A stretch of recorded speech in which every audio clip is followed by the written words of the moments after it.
my name is Naram, and I am a producer of digital dancehall music, mainly inspired by the music coming out of Jamaica and the UK in the 1980s.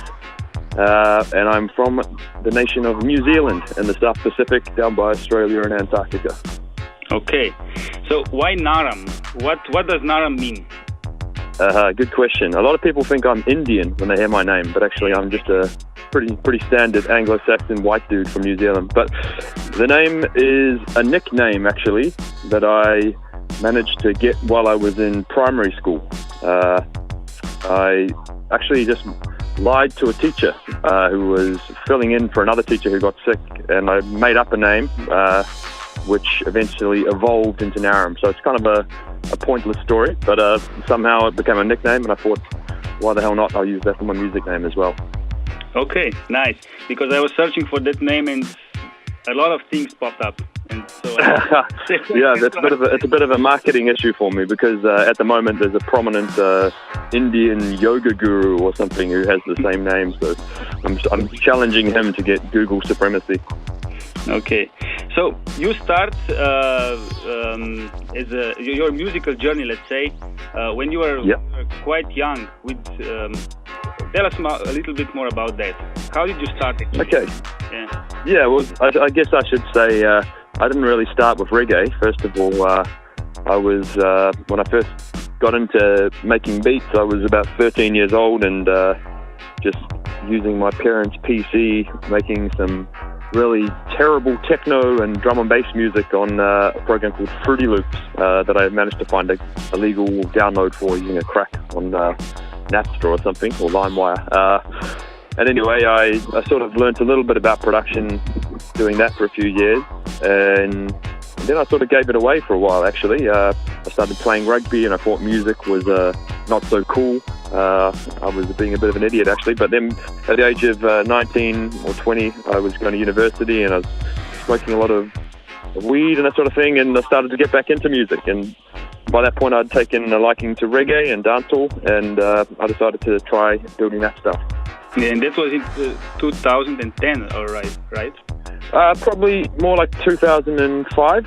That's when I was getting into just learning about making reggae and stuff. So it took quite a while, and I didn't actually take it too seriously back then. I was doing other stuff, but then in 2012, I linked up with Jan, or Disrupt as he's known, from the Jatari crew. I happened to be traveling through Germany, and I was doing music journalism, and I'd written about his album, so he invited me to stay at his house, and I just happened to play him some rhythms that I've been just mucking around with, actually, on a iPhone program. But he happened to really like the rhythm, so the next week he was playing the rhythms in a dance in France to like 800 people with Papa Jim on the microphone on the rhythms I've made on my iPhone. So when that happened, I thought maybe I should try doing it more seriously. Okay, so could you tell us a little bit more about the March of the Gremlins album? You're the first, actually the only one, and how actually did you connect with Jatari?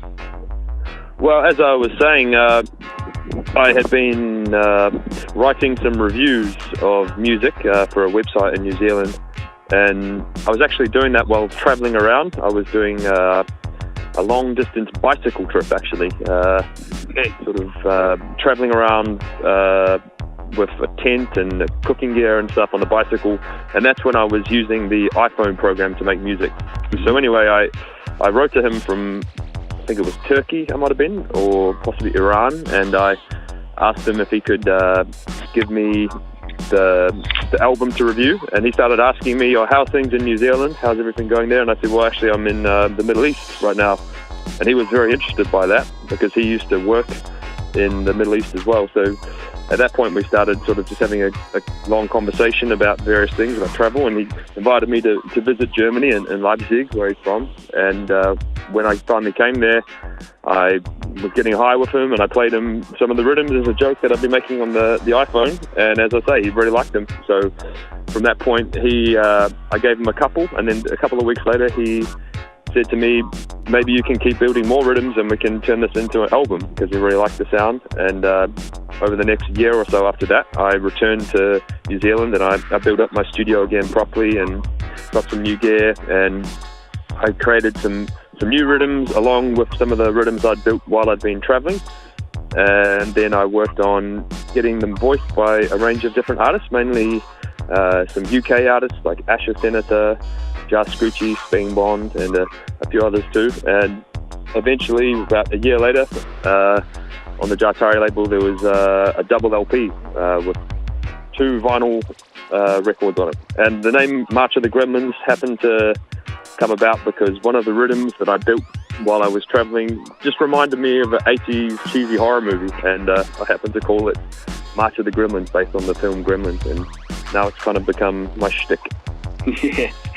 Okay, I searched your discography and I actually found out that you actually released just for the European labels, like, let's say, I don't know, Cubiculo, Scotch Bonnet, and aforementioned Jatari. Yeah. How come, as you're from actually New Zealand, that's the other side of the world, actually? Yeah, the arse end of the world, exactly. A lovely country, I have to say. But yeah. The reason being really is because New Zealand is fucking tiny. I don't know if I can swear on your show, but New Zealand's a very small place. There's only 4 million people there. So there's not a huge vinyl industry. But having said all that, your statement is not entirely true, because I've actually run 2 labels myself as well, with some friends in New Zealand. Granted, they're distributed by Jatari, but they are all managed and organised from New Zealand. So there's a Colonel Mustard's record, which is no longer going, but was going for a few years, more sort of dancehall stuff. We did 4 7-inch 45s on that. And also, earlier this year, started a new label called Red Robin, which focuses on more early 80s rubber dub sounding very nice reggae kind of root stuff. Yeah, so that's if you look on the label there, you'll see it says made in New Zealand. Technically, that might not be true because the vinyl is pressed in Germany, but the operations are all done in New Zealand. So I like to call Red Robin a New Zealand label. Mm-hmm. Okay, there's a lot of things that you produce by yourself, but there is also another guy called Art. Correct. The releases with Naram and Art. How did you come together? What is any other mission or little bit? Well, Art is my good friend from Wellington in New Zealand. And he is a really good guitarist and just multi-instrumentalist, actually. He can play virtually any instrument, and he's a great selector who helped me get into learning about digital reggae and rubber dub as well over the years.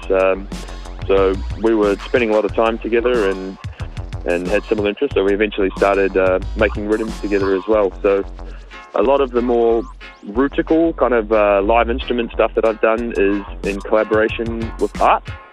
And it's quite funny, actually, because Art is actually an Indian guy.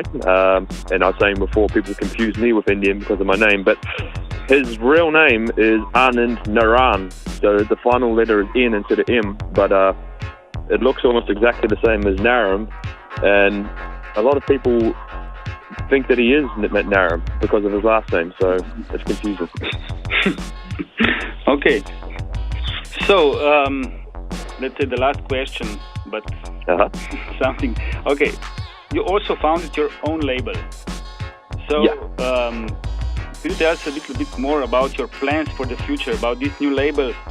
Any new release on horizon on this label or any others? Absolutely.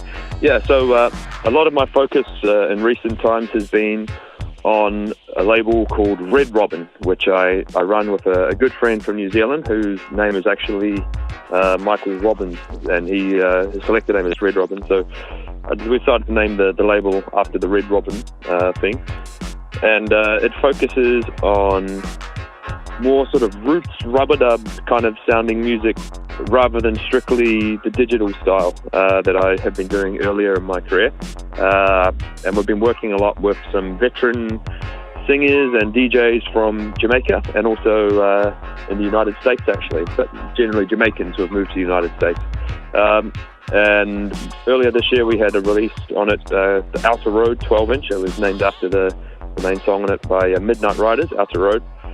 And coming up in about 1 to 1.5 months, depending on vinyl time, there'll be the second Red Robin 12-inch, which will feature 4 songs and 2 dubs. So that's going to be exciting. Hopefully that'll go down well for people as well. And we have a number of other releases in the works on that label that will come out probably every 4 to 5 months.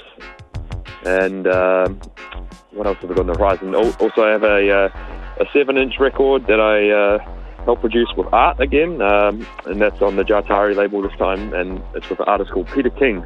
And he's written a song about the dangers of getting drunk, and he tells some stories about basically getting taken home by a woman who he didn't really like at the time, but got drunk, and then she fooled him, and bad things happened to him. But anyway, that's people have to wait to hear that one.